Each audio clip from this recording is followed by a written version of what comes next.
नमस्कार दोस्तों।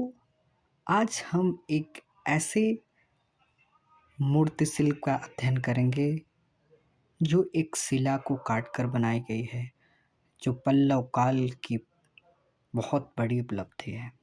आइए इस मूर्तिशिल्प का अध्ययन करते हैं। मूर्तिशिल्प का नाम है गंगा अवतरण, पल्लव काल, स्थान महाबलीपुरम, तमिलनाडु, भारत। माध्यम ग्रेनाइट चट्टान पर उत्खनित मूर्तिशिल्प। काल ईसा की 7वीं सदी। संग्रह भारतीय पुरातत्व सर्वेक्षण विभाग। मित्रों, इसमें कुछ हमने अपने पेन से भी पहले से लिख रखा था, जो कहीं ना कहीं इस पुस्तक में नहीं दी गई हैं। आप अगर उसे चाहें तो पढ़ सकते हैं, नहीं तो फिर उसे ध्यान मत दीजिएगा। बाकी हम इसका अभिविवरण पढ़ते हैं। गंगा अवतरण महाबलीपुरम की सबसे प्रसिद्ध मूल मूर्तिशिल्प रचना है।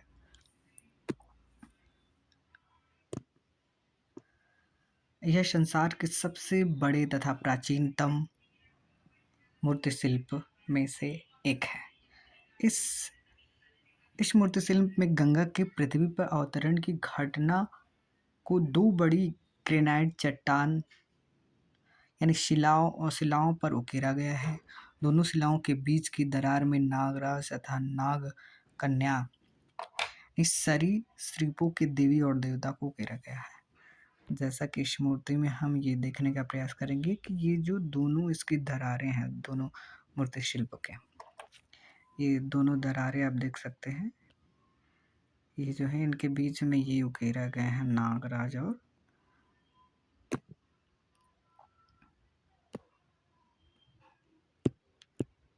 ओके, आप ये देख सकते हैं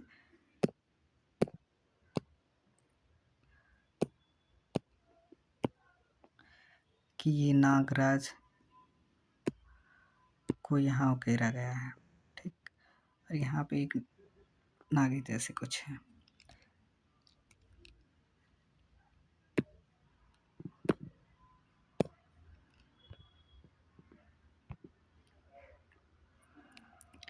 उकेरा गया। इस पैनल पर मूर्तिकार ने सूर्य, चंद्रमा, पृथ्वी, जल तथा उसमें रहने वाले जीवों को दिखाया है। इस शिल्प में दिखाई गई बहुत सी आकृतियों मनुष्यों, देवी देवताओं, जानवरों व अन्य प्राणियों के अलावा एक आकृति दाढ़ी वाली व्यक्ति की है, जिसकी पहचान भागीरथी के रूप में की जाती है। दोस्तों, हम इसको देखने का प्रयास करेंगे कि ये देखिए, ये मूर्ति शिल्प यहाँ है। अब इसको हम अलग से एक फोटो में ऐड किए हैं, जिसको देखते हैं हम लोग।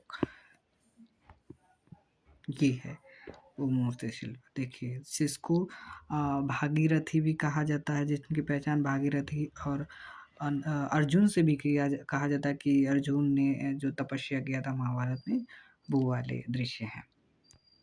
तो ये हैं जिनकी पहचान भागीरथी के रूप में की जाती है, जिनको एक पैर पर खड़े और अपने दोनों हाथों को ऊपर की ओर फैलाए भगवान शिव की प्रार्थना करते हुए दिखाया गया है, ताकि वे अपनी जटाओं से गंगा की एक धारा को मानव कल्याण हेतु पृथ्वी पर बहने दें। दो जीवंत आकार के हाथियों को उनके बच्चों के साथ उकेरा गया है। जैसा कि हम इस मूर्ति शिल्प में देखेंगे कि दो जीवंत यानी लाइफ साइज आकार की दो हाथियों को उकेरा गया है और उनके बच्चों के साथ ये इनके बच्चे दिखाई दे रहे हैं, ठीक है। बच्चों के साथ अपने पिछले दो पैरों पर खड़ी हुई एक बिल्ली के अलावा एक हिरन, एक शेर तथा एक बतख को भी इस शिला पर बेहतर ढंग से उकेरा गया है। जैसा कि हम इसमें देखने का प्रयास करेंगे मित्रों, इसमें ऐसा नहीं दिख रहा है, लेकिन ये बतख आपको ये दिख सकते हैं, बतख और वो जो बिल्ली, हाँ इधर कहीं है बिल्ली।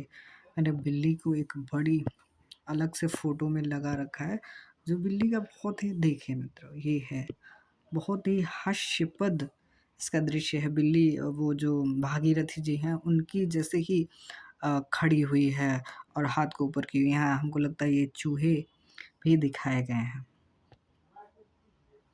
तो इतनी अद्भुत जो कृति है देख के बहुत ही मन प्रसन्न हो जाता है।